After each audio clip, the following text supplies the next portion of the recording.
Lorsque vous souhaitez intégrer du son dans Geniali, vous cliquez sur l'onglet Insérer, Audio, et vous pouvez soit importer un audio de votre ordinateur, mais dans ces cas-là, ceci est possible uniquement dans les plans autres que plan free. Vous pouvez également enregistrer directement un son ou alors intégrer l'URL de votre son. Je vous présente donc dans cette vidéo une façon d'intégrer un bruitage directement grâce à l'URL du son trouvé sur Internet.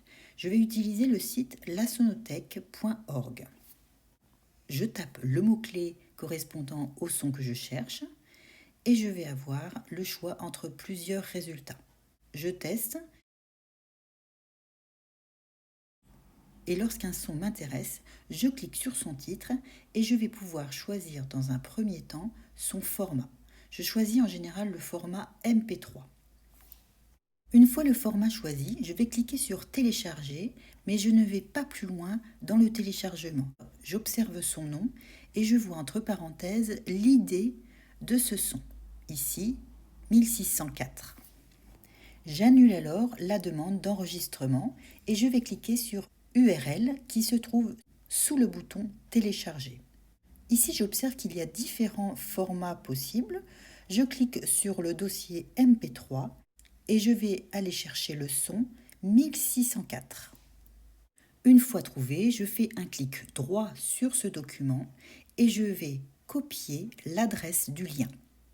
De retour dans la page de mon Geniali, je clique sur Insérer audio et je colle l'URL au bon endroit. Il me suffit ensuite de cliquer sur l'audio généré et de le placer sur ma page. Une fois que l'audio est placé sur votre page, un menu déroulant apparaît et vous pouvez ainsi modifier les réglages. Vous pouvez également cliquer sur l'icône Réglages qui se trouve juste au-dessus de votre audio lorsque vous le sélectionnez. Vous avez ainsi la possibilité de déclencher l'audio en autoplay, c'est-à-dire lorsqu'on arrive sur la page. Attention, en page 1, l'audio ne va pas se déclencher de façon automatique. Par contre, ce sera le cas pour toutes les autres pages de votre Geniali. Pour contourner ce problème, vous pouvez ajouter un bouton démarrage pour simuler le début de la navigation. Vous placez ce bouton au centre de votre page et vous positionnez le cadre audio au premier plan en utilisant l'icône rangée qui se trouve dans le menu haut horizontal. Vous positionnez ensuite la flèche correspondant au déclenchement de cet audio exactement sur le bouton play, c'est-à-dire l'endroit le plus logique où l'utilisateur cliquera.